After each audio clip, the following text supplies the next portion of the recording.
So, sun's out, back on a bike. Today I have a new CRF 1100 Africa Twin, and I'm on the standard version. They call it standard, but really that doesn't do it justice, because it's actually not what you'd call a standard bike. It's the sportier version, the lighter weight version. So yeah, let's see how we get on.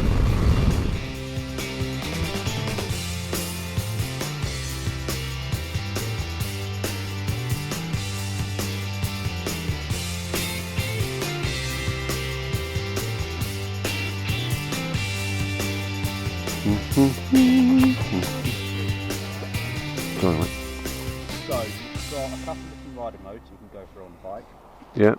The way you can essentially set up the bike to show what you want on the display. But we set up so you've got tour, off-road, or gravel they call it. Yeah. And a couple of different other ones. Tour essentially is your full power mode. So you've got just down the bottom here, you've got power, engine braking and traction control. Yeah. With the power, well essentially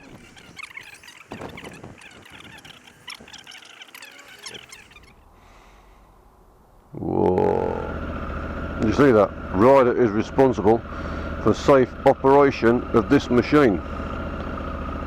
Talk about being told. Good old Honda. Here we are, out on a bike again. The weather's actually dry, the road's dry today. Morning. So I'm taking advantage of a very nice young chap at Maidstone Honda, part of Laguna Motorcycles franchise. Steve, the manager there, has allowed me to come out for an hour or so on the new CRF 1100L. I'm on the sports version, for want of a better word, the lightweight, no frills, mind you, 13,490 to buy. So it's quite a few frills as far as the price is concerned. But let's see how it goes. Come on, let's go. I'll start off with a bit of dual carriageway. I'll whiz up the main road, just get a feel for the ergonomics, see what the fairing like, or lack of it, because it's got the smaller screen on the front, as you can see. Having said that, the fairing's quite a lot of fairing out in the front. Yeah, looking at the mirrors are great. They're nice and high. My elbows aren't in the way. They're not a bad shape. This bike is to be fitted with these little extra hand guards, little red sort of windshield things on there, keep a bit more crap off your hands. This bike's obviously a red, white and black colour scheme, which actually matches my jacket, which is quite chintzy for today. So yeah, let's go. We'll whiz up here, motorway speeds, and see how we go. Okay, so I'm not sure how you're going to be getting on with the wind noise, so I'll check that out in a minute. Yeah, it's got no big screen on it, it's got quite a small screen, but at the moment I feel quite protected by the fairing and everything else. Yeah, not too bad at all. I've got my off-roady sort of crashy on with the peak on it, and I'm not getting buffeted by the wind, so that's not a bad idea. Currently this seat is in the low position. I've got a 31-inch inside leg, about 6 foot tall, and I'm sat on it quite comfortably. I don't think I'd want the seat much higher. I mean, when I got on the bike earlier, I actually can sit on this flat-footed both sides, which for a bike that weighs over 200 kilos is quite nice when you're manoeuvring to have both feet flat on the floor. The bars are at a nice height, there's a nice reach to the bars for me, so yeah, not too bad at all. Instrumentation that we see at the moment is very, very nice and clear.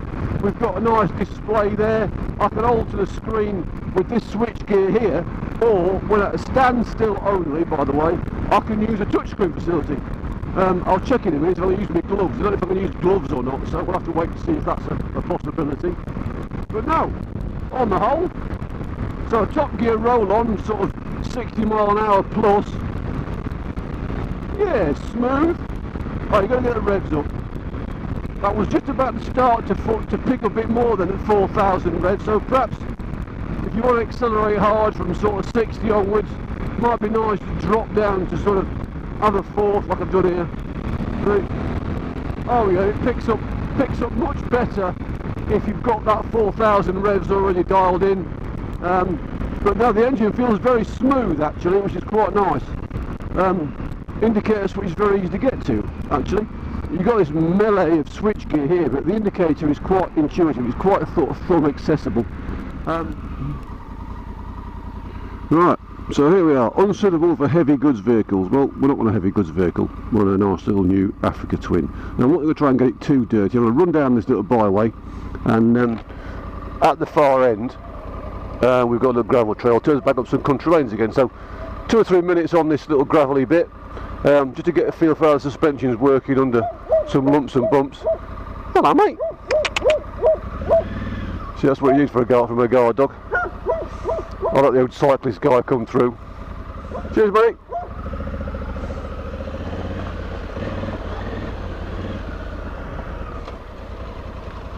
Right, so this bike, I'll show you in a minute, but this bike's been fitted with extra foot peg, with extra wide rally pegs, so it shouldn't be too bad.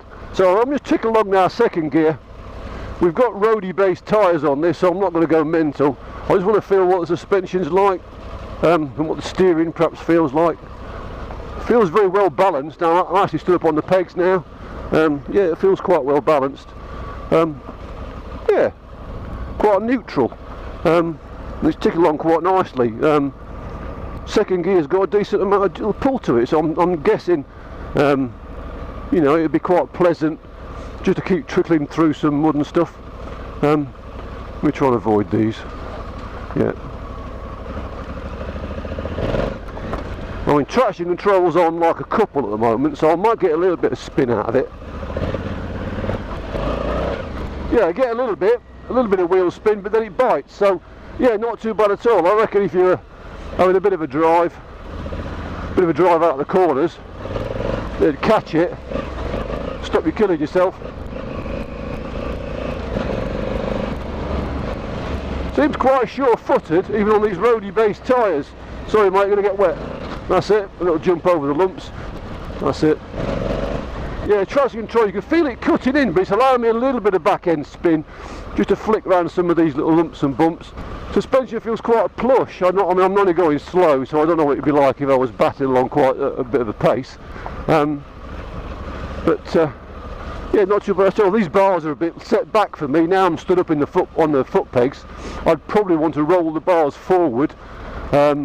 I'm not sure I'd need risers, but I'd like to sort of push them forward a little bit. I don't know if you can turn the yokes round. No, you can't really. On some bikes you can turn the yokes round to get a little bit more distance front and back. I think I'd just have to roll these bars slightly further forward, which would also put the levers down a bit, make it more controllable, because I feel I'm having to do a bit of the old Larry Grayson, lift my wrist back to get on the old levers. But as you can see, it's quite sloppy down here, and yeah, she's tickling through quite nicely. So I think on a adventure bikey trip, touring perhaps on roads of this type, gravelly roads, I'm not sure what it'd be like in a gnarly woody bit, or you know, gnarly rocky terrain perhaps. I'll have to try that out perhaps when it's a bit drier. But overall, yeah, I'm quite impressed. It steers quite nicely. Let's have a go with the brakes. Yeah, rear ABS, we don't want them on tour mode, so the ABS worked quite nicely there on the back. Yeah, I'm not sure if it's linked, I'll have to check that out. And again, you can feel the ABS working overtime there, that's not bad at all, and it's very stable. And the rear brake there felt quite... Right, okay blokes, quick battery change, camera change, let's crack on. It's very difficult not to try and talk like a DJ when you're doing this to camera stuff, isn't it? And I'm not a DJ, although I do have more of a face for radio than I do for TV, I've got to say. Right. See, that takes a long time to warm up, doesn't it? I mean, it's very flash. Look, it's very flash. But, yeah, come on. What's that, 15, 20 seconds? Oh, well, then you've got to stop it. Right, responsible. Oh, no. Oh, you can do it with gloves on. Good. Okay, so I'll just talk about the ergonomics of this thing for a minute, just while we're getting through this little bit of speed limit area. I feel quite comfy on this at the moment. This is currently in the low seat setting. It does come up 20mm apparently from what it is at the moment. I'll try and put a little thing on, see what the low seat setting is. I can't remember what the digits are. This bike's been fitted with extra wide rally pegs, so that makes the seat position a bit more comfy for me. The bars and the seat and the pegs configuration's all quite nice. I'm about 31 inside leg, 6 foot tall, so you can work out from that roughly whether it's going to fit you or not. But I'm flat footed, both feet on the ground with the seat in this low position, very relaxed, it gives the bike quite a nice low centre of gravity, unlike some of the big adventure bikes where it feels a bit top heavy. Like I say, I can actually lift my weight off the seat with both feet flat on the floor in this position. If it was me, I'd probably have it 20 mil higher. I think I'd still be able to reach the floor, both feet flat footed. This bike's got some chintzy stickers on the rims which actually make it look quite smart. What else has it got? It's got a quick shifter up and down. I'm not really I need to get used to that sort of thing. My bike hasn't got a quick shifter, so I still find myself using the clutch all the time. But once I get myself, give me 10 or 15 minutes, I'll be tuned in, get back in the muscle memory again. It's got the auto blipper down as well, which I've just used it there, sort of 2,500 revs at 30 miles an hour from 4th to down to 3rd. You can feel it. You can feel it a little bit. It's not. I wouldn't say it's fantastic. Going up again, because the revs are quite low, you can feel it. These things for me tend to be much smoother when you're actually on it and the revs are high, so I wouldn't worry too much about it being a bit lumpy at low speed. I think it's a lot to ask of the gearbox. The bars are a bit further back than I'd perhaps like. I'd like to roll mine forward ever so slightly if it was mine. The mirrors are really quite good. The dash is quite a clean display. I mean, it's in a black background thing at the moment. The indicator switch is quite easy to get to, which is at the bottom of this sort of Jodrell Bank flight deck selection of switches. But hopefully I'll be able to show you the breakdown of that from because the young lad that showed me the way when I was back at the shop, Chris gave me the tour of the switch gear and the way it works on here. It's a touch screen. You can use your gloves. It does work with a gloved hand, but you've got to be stationary. You can't use the touch screen when you're on the go. Right, so coming up, I've got a national speed limit area, only for a couple of minutes, and what it will do, it'll give me a nice opportunity to give the bike a bit of a run, a bit of high speed, see how it tracks in the corners, see what the brakes are like, so it's like on the overrun. One of the bends in particular, I know that I tend to do a bit of trail braking on the way in there. It's a bit off camber, so it's a good test for suspension as well. And just for benefit, I'm about 14 stone with all my kit on. This suspension is in standard setting, and this bike, particularly the S version, has got the manually adjusted suspension, so it's not electric or anything like that. And this bike, with a national speed limit, let's chuck it down a few gears and we'll see how we get on. I might even talk my way through it as well. Right, put away in 4th gear now into the national speed limit. So we can get to 60 very easily. Suspension's a bit bouncy, taking these bumps in quite nicely. We've got one car towards, and I took myself down the near side. It's quite lumpy on the near side, so adventure bikes do tend to cope with that much better than, say, a big sports bike would. Yeah, it drives out the corner as well. I'm in 5th gear at the moment. I'll have a 4th, have a 3rd, lose it on the overrun. That was nice, bringing the engine back. Yeah, over the brow. Keep myself tucked down the near side, slightly off camber here, so you have to be careful. Following that off near side line all the way around, you can see it opens up there. I'll chop that, float in there, back on the gas, pick up the drive, squeeze it around the corner, and accelerate away. Looking over there, I can hear cyclists in the distance, but I'm going to see I'll make ground on him. The road's reasonably dry, but it's quite broken. And you got quite a nice bit of grip now. Just give the cyclist a nice wide berth. Looking round here, giving a nice flowing bend round to the near side. You can see no cars coming. Took it in. Let me see, it's quite bumpy on the foot. Off the gas. Use the engine braking, bring me down, have a couple of gears. Going to be turning right up this nice long hill in a minute. So just make sure there's nothing else coming. Nope, nothing coming down the hill. Anything coming right on that corner? No, I'll have a bit of that then. So looking up that hill now, I can see there's no cars coming towards me. It's going to have a bit of that. So it picks out there quite nicely. Bit of traction control there, which was interesting. Let's see if we can get off over the hill. Yeah, we get a bit of ground over there. I'm going under that bridge, so just ease off now. Make sure the bridge is nice and clear. Make sure no cars coming towards me. Right, I can have that now. Let's go over there. Let's have a bit of a wheelie on that, not too bad.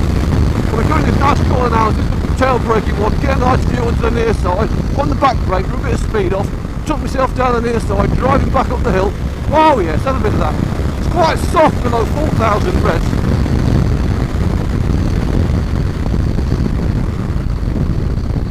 Yeah, that weren't too bad. That weren't too bad. See what happens. The wind noise was quite grim then, wasn't it? See, downhill over this little bump. Just hold me nice and wide line in this corner. Rub it off the brakes. Brakes seem nice and positive. Holds its line nicely under braking, and it holds its line quite well in that corner there, like that. You tuck it to the near side and drive out, lovely. Let's just do the same thing. Let's just hover here until we know there's nothing coming. That's it, like that. Right, yeah, have another bit of air on the front wheel. Nice. Oh, lovely down this corner. Look, quite bumpy, but it's holding its head quite nicely. Right. A bit more of this later. Let's spin round. There's a nice little gravel trail back up there. I just want to test the old suspension. It's the same trail that I used the Yamaha T7 on back in September. And that was quite nice, quite competent going up that trail. It's up there on that railway bridge. So I'll just go and have a quick look up there. Let's try if I can get it into gravel mode and see what sort of difference that's going to make. So I'm going to see if I can work my way through.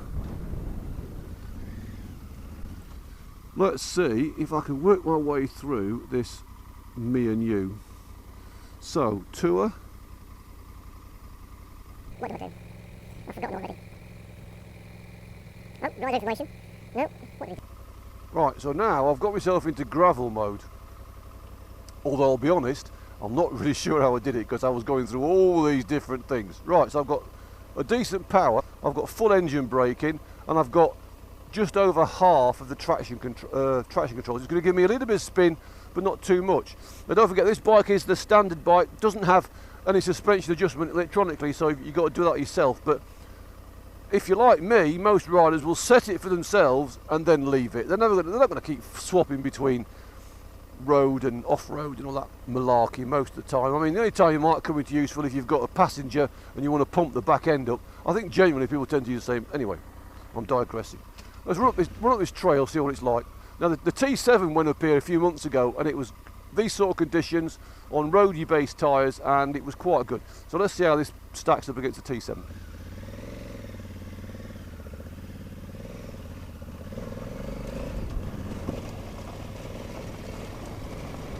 Well, already I'm noticing the front's a bit skittish on this pebbles, but then that might be down to the tyres.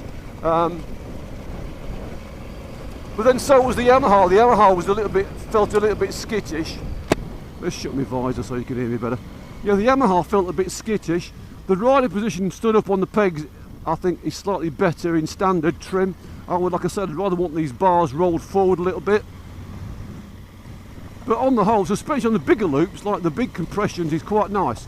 On the little stuttery compressions, it's a little bit choppy. And the front feels a bit vague. Apart from that, the drive's nice. The traction control seems to be picking up quite nicely. Yeah, it's allowing me a little bit of spin, but then it's biting nicely on as it starts to get a bit of momentum, so it's not too... Yeah, it's not too bad at all, that's quite good. Yeah, and these tyres are, like I said, road tyres, so it's holding on reasonably well. A little bit of tarmac there, keep myself nice and wide so I can see what's coming. Yeah, I'll have a bit of that. Got a bit, mind the chalk. Again, keep myself wide so I can see what's coming. Ride that berm, it's almost like a berm there, isn't it? Cool, listen to me, like a motocross bloke. Right, yeah, no, on the whole, not too sad, not too shabby at all. I guess on mud, if it was muddy and slippery, I'd need some better tyres because these ones aren't that chunky. Yeah, and like I say, it's quite flickable for a bike its size, 200 plus kilos. Apparently, if you take the this whole new exhaust system with a cat converter and all that, if you take that off, you lose about 20 kilos. So if you're prepared to do that and fit a nice lightweight system to it, you could easily save yourself, I reckon, sort of 10 kilos or so. Which on a bike that only weighs 200, you're looking at 5%. That's not bad at all in a weight saving. Certainly that low, I mean that low down it doesn't make much difference, I suppose, but yeah, no, it's worth considering. Yeah, it's tracking okay, I like it. I like the suspension, it's got a nice plushness to it on the long stroke. Still a bit stuttery on the little bumps when you start chopping across all these little things, but there's a nice flow to the whole sort of progression of the compression down. Like I say, 14 stone in my kit, so that gives you a guide as to whether you might want it to be a bit alter the springs more.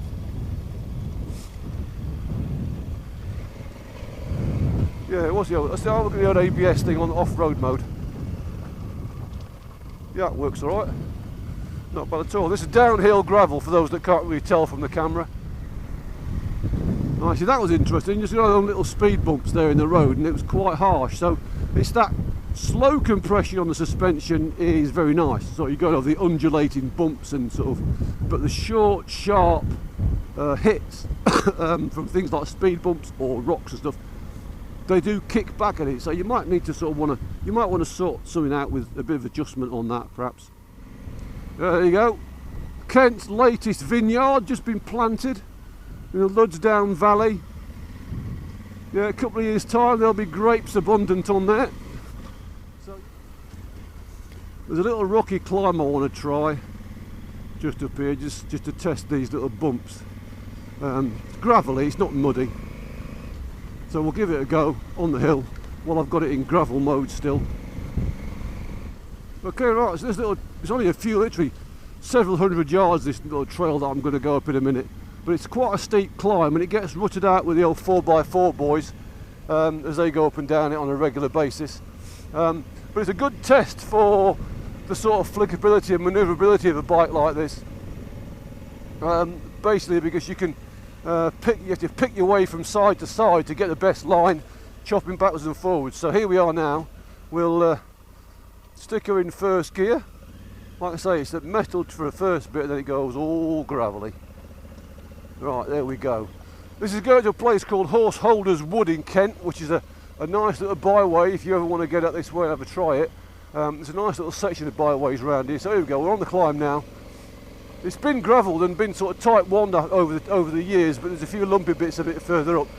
You see, right, it's actually driving quite nicely. It's changing route. I can change lines on this gravel because it's still reasonably dry. Second gear is a bit low, to be honest, so I'll just keep it nice and chunk. That's it. I've got to change. So that traction control kicked in then, but it allowed me a little bit of slip. Oh, there's a bit of a jump.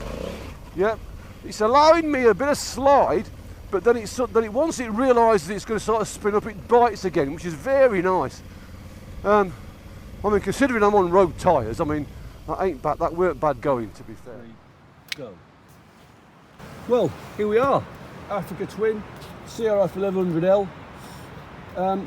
Latest kid on the block as far as Honda are concerned for their adventure bike. This is the standard version. This is the one that's designed primarily for the guys that want to take these big bikes off-road. The Adventure Sports is, I think what it is, it says on the tin, Adventure Sports, i.e. touring, travel, tour, comes with all the luggage, all the gizmos, big screen, heated grips, all that sort of stuff as standard. But then that's the best part of 17 grand. This is 13.5, comes ready really with just a few additions for off-road use. This is the one that they expect you to take off-road on your rallies and your sort of Moroccan desert trips and the Alpine Pyrenees and things like that. Just quickly around this bike in particular, it's got some nice chintzy stripes on the thing. Not that you can see them much from here, but yeah. What's this bike fitted with? Well, this bike's been fitted with extra wide foot pegs, which in the off-road environment are an absolute bonus because they do offer a little bit more control, and your knees aren't so much sort of slammed into the middle bit. This one's actually got knee grips fitted to it as well. On the handlebars they've fitted a set of these little wind deflectors, and they do work, to be honest. They take a little bit of the wind, and especially this cold weather, take a bit of crap off your hands. One thing I did notice, and I compare this definitely with the T7, is when you're moving it around, certainly manhandling it around car parks or even on trail, turning it around, there's nowhere to get hold of. They've put this strap on it, but that'll break. First I try to pick, you wouldn't want to grab the bike with that. So I think some sort of grab handle or something under here, just to give you that purchase where you want to move the bike round perhaps. Certainly off-road, if it was muddy and I was paddling through ruts and stuff, I'd have them off, basically because they get in the way, bang your boots. Yay, look at that, how swish is that? The downside is, it takes about 15-20 seconds to fire up, which is annoying, and then you've got to press this. user manuals, okay. I mean, what's that all about? Right, you can also do a fair bit of touchscreen stuff on here, but in the main, it's done from this bit back here, the dashboard. And Chris at the back of the shop did a nice explanation of a lot of that for me, so I won't go into that too much. Got a low mud guard, which if he was rocky and crappy wouldn't take much punishment, but it keeps a lot of crap off the bike. These headlamps look really smart. I do like the new headlights. I think that's much better. There's a bash plate again. This has actually apparently got the catalytic converter in here, which is why all that muck is going to be a bit of an issue.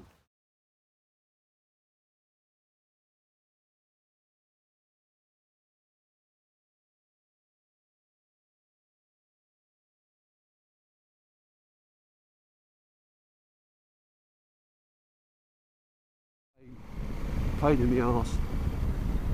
From a riding point of view, again, performance-wise, it's very good. It's got a nice bit of overtaking presence. It looks nice when it's on the road. This red and black colour, red, white and black colours are lovely to look at. The paint's very nicely finished. The engine's, it's a Honda. Hondas are generally very, very well finished. These standard tyres would probably go, and that might even alter that might even change this the vagueness at the front suspension-wise. I don't know. Possibly not. So a nice spot for a tank bag on there, wouldn't be in the way. You can get decent luggage systems for all these Africa Twins, so if you want to go touring, if that's your thing, then you've got all the accessories that you could possibly want. Power sockets, yeah, we've got places for power sockets, but on this standard S model you don't have to get it. If you've liked what you've seen, give me a little tick in the box. Subscribe if you can, because there's going to be certainly little new bikes coming out in the next month. There's going to be loads of new bikes coming out.